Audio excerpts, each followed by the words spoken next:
Hey everyone, welcome back to Today in Tech. I'm Juliette Beauchamp, and I am here with Computer World senior writer Lucas Mirian, as well as Computer World executive editor Ken Mingus. We are live on YouTube as well as on Computer World's LinkedIn page, so if you have any questions or comments or personal experiences, I think those will be especially valuable towards the end of the show. Please let us know in the live chat or in the comments section. We definitely want to hear from you, and we'll also do our best to respond while we're actually live. So we've got two topics today. We're going to talk a little bit about the NVIDIA ARM deal, which is totally scrapped, and then a little bit about, some technologies and products that are emerging to monitor remote employees and whether or not that's necessarily a good thing. But let's talk first about the ARM deal. So we talked last week, Ken, with Michael Simon, and we said, this is probably, going to be dead. It's now official. The deal is dead. So I guess, and Lucas, I might throw this to you since you've got an article up on Computer World about it. How do we get here, and what does the sort of future for ARM look like? Yeah, so first of all, this was an enormous deal, as you know. We're talking $40 billion. It was the largest in the chip industry, in the history of the chip industry. And they've been working on this deal since 2020, so over a year and a half. I think what this actually bodes well for the chip industry, because there was a lot of pushback from the licensees of ARM-based chips, Apple, Google, Microsoft, Qualcomm, Samsung. A lot of these companies were nervous that the openness, because ARM's sort of the Switzerland of chip designers, they'll sell to anybody. But once they're owned now by a graphics chip maker like NVIDIA, that might have closed up some. So I think overall, this bodes well for the industry as a whole. Now, ARM is going to be taken public, we're told, by SoftBank, an investment firm, and that could go well for the industry. It could go bad for ARM. It could open the door for other chip designers. So it's going to be interesting to see. But for the industry as a whole, I think it's a good thing. It's just interesting to see, as you said, Juliette. Just last week, I and Michael Simon were saying there's no way this deal is going to go through. It's not going to, this thing has been running into headwinds just since it was announced. Yeah. And if you take note of the list of companies that Lucas just listed that work with ARM, there's a reason all of those companies did not want NVIDIA buying, the company on which they base all of their chips. So it's not a surprise. And of course, there were regulatory issues globally. Yeah. This was not going to fly. But I do think it was interesting, Lucas, in the story that you've got in Computer World, you talked about how the fact that this particular deal fell through might, give a push to some of the other chip companies out there. I think, was it RISC? RISC-V, yeah. RISC-V, yeah. And well, go ahead. You wrote the story, so you've got a better feel of it than I do. But it was interesting to see that this might be really good for RISC-V. Right. So RISC-V is this consortium. It's an open source instruction set that allows its members and contributors to alter the architecture itself, allowing them to adapt it to a more diverse set of uses. Whereas ARM instruction set is proprietary, they allow you to add to it, but not to change the actual instruction set itself. So it's less open than RISC-V, but ARM is obviously has been adopted far more in a far bigger way than RISC-V at this point. But RISC-V is getting a lot of traction, especially with startups. But now with some of the larger stalwarts out there like Google, Qualcomm, Western Digital, and even NVIDIA are starting to use the instruction sets to make their own chips. So I think that this bodes well for open source. It bodes well for more freedom in the industry. And I think you're probably going to see, I think I named a couple of companies. Intel recently did a deal with RISC-V to start developing chips based on their instruction set. And Esperanto Industries, developer of this kind of high performance artificial intelligence accelerator, signed a deal to start using Intel's foundries to start making chips based on RISC-V. So you're seeing a lot of traction. They're not there yet, but there's a groundswell forming. And it's interesting, and I know we're going to move on to a different topic, but real quick, I think that what this does with this deal falling apart is it gives the companies that do work with ARM, we're talking Microsoft, Apple, other companies, a little more assurance that their intellectual property is not going to fall into a competitor's hands, and gives them a little bit of a clearer pathway to continue to evolve what they do on top of on top of what ARM does. I do think this was a bit of a cloud that's been kind of hanging over the chip industry for about 18 months, even though everybody kind of thought, how is this going to work? NVIDIA said we'll wall it off, but nobody really thought that would be the case. So I think it brings some clarity in addition to what you're talking about with RISC-V, and opens some doors for innovation elsewhere. Yeah, and also ARM has been attempting to break into the server market, the data center market for some time. They've had some traction, especially with cloud providers, but RISC-V is also having some success there as well. Now, with ARM going public, that is an avenue that they can focus on with the money that they're going to be garnering from the public offering. Do we know when the IPO would be? I think it said something like the fiscal year 23 or 22. Yeah, 23 sounds right. 23. Yep. The end of 2023. I think March 31st. So sometime in the next year, even though it's fiscal year 23, it's actually a lot of calendar year 22 in the first quarter of 23. Exactly. Yeah. Okay. They haven't given any details about how the deal is going to be formed, but yeah, they did give that timeline. Okay. Yeah. Okay. That'll be interesting to see how that unfolds. And to your point, Lucas, that is in your article that I did link in the live chat. If anyone's interested in reading it, it'll be interesting to see if, a formidable competitor emerges, because like you said, I mean, ARM has a pretty dominant market share for like what it does. So that'll be interesting. So I think we got a good recap there. I'd like to move on now to our next topic, which is talking a little bit about, some software, some platforms, products that have emerged to monitor remote employees. So obviously, a lot of employees are still working from home. A lot of enterprises, certainly here in the United States, are adopting at least hybrid models. You got some people in the office, you got some people at home. It's a very popular policy to allow remote work. But with that also means that, you can't always be checking over the shoulder of your employees to see what they're accessing, and those employees are not always necessarily on the corporate network.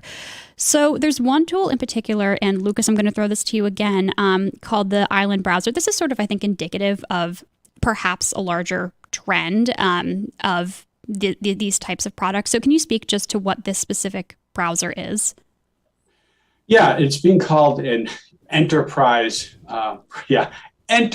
browser, and what that means is basically it gives IT administrators some control over what sites you can enter, what data you can share, even down to something as granular as taking a screenshot. It can block that if necessary. And the reason it's important now is, like you said, with a hybrid workforce, working from home, with the more adoption of the cloud, companies are going to SaaS. And so they don't have a firewall necessarily. They don't have a physical data center where they can protect their business applications from prying eyes and from employees either intentionally or unintentionally sharing that data. And so what this browser does is it gives them a level of control that can be dialed up or dialed down. And it does it at the entry point, at the browser, where they're going to get the information from the application, from the business application, whether it happens to be on-prem or from a SaaS provider. I thought it was a really cool way of doing it. They're not the only one. They were actually the first in development, but another company called Talonworks announced one back in October. So there's two now. So we've got a groundswell. We've got two of them. So there's two.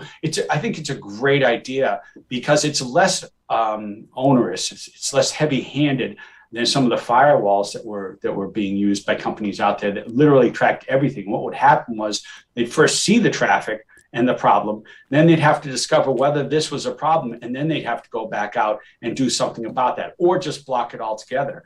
This one's cool in that it's based on Chromium, and so an employee can just download it to their computer like Zoom or any other application. It takes a minute to download, and then they can just use it as a Chrome browser. It looks no different, and it would do nothing until IT decides, okay, we're going to have to restrict your use of this particular HR application or this particular ERP application or CRM application, whatever it happens to be, Salesforce. And so when you go to try to access this online, we're going to have certain parameters that you aren't going to be allowed or are going to be allowed to use. Yeah, it's interesting because, to your earlier point, Juliet, about employee monitoring, the browser, I think, based on what Lucas has reported, the idea behind this browser is not so much to actually actively watch what employees are doing. Right. Which is, it's like it's employee monitoring adjacent, if you will. Because, but I mean, there is a serious issue here because given the distributed workforces that we have now, the hybrid workplace, IT has to figure out how best to keep track of where all that company data is going, where it's being stored, how it's being shared. And this is a sort of elegantly simple way to help do that because it basically keeps employees from doing something that they shouldn't do while they're surfing, rather than, as Lucas was just making the point, you see some traffic and you've got to backtrack and try to figure out where's that traffic coming from, where's that data going, is it intentional, is it, and so it's a really interesting tool for the toolbox, I guess is the way I would describe this. Yeah, absolutely. I was talking to one user who's been piloting this for quite a while now, I think six or more months, and they purchased 4,000 seats for the software, but they've only rolled it out to about 100 employees because they're being careful. They have all the typical stuff, all the other firewall technology, but the chief information security officer absolutely loves this product, and he definitely wants to roll it out to the rest of the company because it's not so heavy-handed. It's easy, it's fast and easy to use. Like I said, it's just a download. You don't have a server that's controlling it. And the employees don't feel like it's as invasive as other control mechanisms because, like I said, you can use it just as a Chromium browser without any security whatsoever, or it might just, based on your role, secure some things like this particular business application, or it might just stop you from, say, uploading a document to the web. Something as simple as that. It's interesting because, with a browser, one of the big issues that has come up around employee monitoring and employee surveillance is that companies need to tell their employees what they're doing, Totally. how they're watching you, and that issue of like transparency and communication doesn't always work out. Companies just start rolling these sort of monitoring tools out, and they're checking to see if you're on at your computer, if you're on Slack, if you're developing almost a profile of your work habits. Whereas with the browser here, you just do your work. And basically, you've got guardrails that the browser lets IT put in place. You might not even ever bump up against those guardrails. Mm-hmm. But when you do, the company knows that, like, okay, or knows enough, or the browser knows enough to tell you, no, you can't do that. I think it's fascinating that you can't even do a screenshot, Lucas. Isn't that cool? Yeah, that the browser could have that built in, that you can't screen cap what's in the browser. Yeah, so you've got a customer list that you happen to be in for whatever, for like Salesforce or something, and you try to take a screenshot of that and go, whoa, you don't have authorization to do that. You can't just be taking screenshots and sending that out to whoever. So it stops you from doing that. It's that feel of not being super invasive, like not watching everything you're doing, but certain functions you're not supposed to be doing on this application. That's what it stops. Sure. I would imagine that the CISO, for example, that you spoke to, Lucas, I don't know. There's obviously, a cybersecurity case here and an enterprise security case. I think at first glance, and as taking the position of a potential employee, I do think I would be curious, and I would probably think oh, okay, are they now going to know every time I spend 5 minutes scrolling on Twitter, and are they going to know that I just tried to make a dinner reservation while I was at work? Right. And I would imagine that there needs to be a balancing act between maintaining enterprise security, but also not infringing on employee privacy, so they know at least what can and can't be done. Yeah, you're sort of. Oh, go ahead, Lucas. Well, I was going to say one of the things they're looking at doing, they haven't Island hasn't included in this yet, and the user has not used yet, is for contractors and consultants. So third party, non-full-time employees. That's a good point. Who need access to what could be sensitive information. And like you said, I love the term guardrails, Ken. There are certain guardrails they're going to put up to not allow them to share this information outside of the company, and only temporarily. So it's not like a firewall that they're always bumping up against when they're trying to do their work. Yeah, I think what impressed me about this is, and this goes back to what you were just saying, Juliet, that I think companies in 2022, most companies have come to realize that productivity does not necessarily mean that you're sitting in front of your computer from 9 to 5. Those days have kind of fallen by the wayside. And so, the idea that, okay, maybe you're checking Twitter, maybe you ordered food out for lunch or whatever. I think a company is probably less interested in that and more in, are you actually accessing websites that could be dangerous to corporate data and to what they're doing, And that's what I like about this, because you're not telling the employees, we don't trust you. Right. You're, in some ways, if this is rolled out right and communicated properly, you're telling employees, we have certain standards that we have to meet, certain guidelines, rules, guardrails, whatever, and we're going to put those there. We're not doing this to try to restrict what you do, around non-corporate stuff. We're not watching where you go. We're just keeping you from accessing sites that we have decided could be unsafe, or or competitive or something like that. Yeah. Sure. And I would think too that there's a regulation issue here, privacy regulation, like a CCPA, GDPR, and to your point, Lucas, saying you can't take a screenshot of a customer list or a user list. That's a big privacy no-no. So I can see the application in that sense. I think I just have sort of one more question on this topic, and I'm going to ask it to you, Ken, which is kind of, in a time where, like I've mentioned, employees are working, still working remotely or in a hybrid environment more than ever.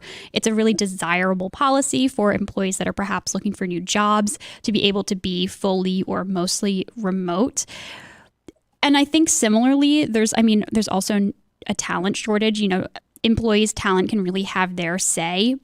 And I would imagine that a lot of talent is coming into new jobs and saying, okay, I want to use XYZ device, and I want, these policies, and I'm going to be using this operating system, whatever it is. And how does something, I don't know, this is maybe just a rhetorical question, but it's, how does, forcing this sort of tool, this sort of, quote unquote enterprise browser, I don't know, how does that, bode for the employee? I guess this isn't just like a theoretical big question, but if you have any thoughts, I'm interested. Yeah, no, I get what you're talking about. One of the big issues that's come up as we've gotten into this new hybrid workforce, and as we've gone through the great resignation where a lot of people are changing jobs, moving up, changing careers, whatever, is this whole idea of you want to keep your best and brightest, you want to hire the best and brightest. And a lot of forward-thinking companies are realizing that employee choice is an important part of that. Allowing employees, again, within the confines of what the company needs, to say, well, I'm happy to come work for you, but I need a Mac, or I really want Windows, or I need my Android phone, or whatever. And I don't know that people are approaching new jobs at companies with like their favorite browser in their back pocket. That's no, possible. I mean, you are getting to an important point, which is employee choice is a big deal. And that, again, to go back to it, sort of what I had said earlier, I think the important thing about about Island Browser is it doesn't feel like it's a restriction on you. I mean, it keeps you from doing some things, but now if somebody really wants to come in and insist that they've got to use Safari, or they can't possibly do their job without Firefox, IE. yeah, or IE or Edge, they're going to have a pretty hard case to make, and I think IT would have a very solid response in saying, look, we can work with you on different hardware, laptops, phones, whatever, but when it comes to how we do our work, our job with browsers, we need to have this browser in place. And this is something, you're right, that I can see for financial services industries, healthcare industries, the kind of industries that have that are heavily regulated. And this is a way of sort of applying a patina of regulation over your browsing while protecting the company data. Right. Yeah, it's one of the things that the CISO I talked to about this product that he's piloting right now. He said he's had absolutely no pushback whatsoever from end users. I just want to read you one quote real quick. All right. He said, we can put this browser on your desktop and it's kind of just there. Try it out, use it, get used to it. Let us know if there's anything blatantly missing. Now try Salesforce through this. Can you use Salesforce or Workday through it? You good? Awesome. Now I'm going to enforce some rules, and you can only use this browser for that. So it's as simple as it's been as simple as that. He says, here's a Chromium browser. Check it out. Try it out. No restrictions whatsoever. Is it working? Okay, now try the business application with it. Is that working? Are you cool with that? So you can roll it out incrementally and then dial up the security you need. Yeah, I'd be interested to see how, this tool specifically, but other tools in general, what more rolls out, because now really is obviously the perfect time to be rolling out anything. Especially remote security related. But just to plug a previous video that we've done, I actually sort of on the topic of like remote work and security did a video in maybe December before the new year with one of the CSO editors in the UK talking about VPN alternatives. And that was also a really interesting approach. There were some interesting points there about making sure that your employees who are working remotely are accessing, the corporate network and accessing secure data securely. So I'll link that in the description for anyone who is interested. Otherwise, thank you both so much for calling in and chatting about these two topics. I think there's some really interesting info here. Certainly more in the future to talk about on the ARM front and on the remote monitoring tool front. I'm sure there will also be more to talk about because things will roll out. So thank you both so much for calling in. I really appreciate it. My pleasure. And thank you all so much for watching this episode of Today in Tech. If you liked this video, you can give this video a thumbs up. And if you were watching over on LinkedIn, you can head over to our YouTube channel, IDG Tech Talk, and like the video over there. You can subscribe to our channel and hit the bell icon so you're notified every single time we post a new video.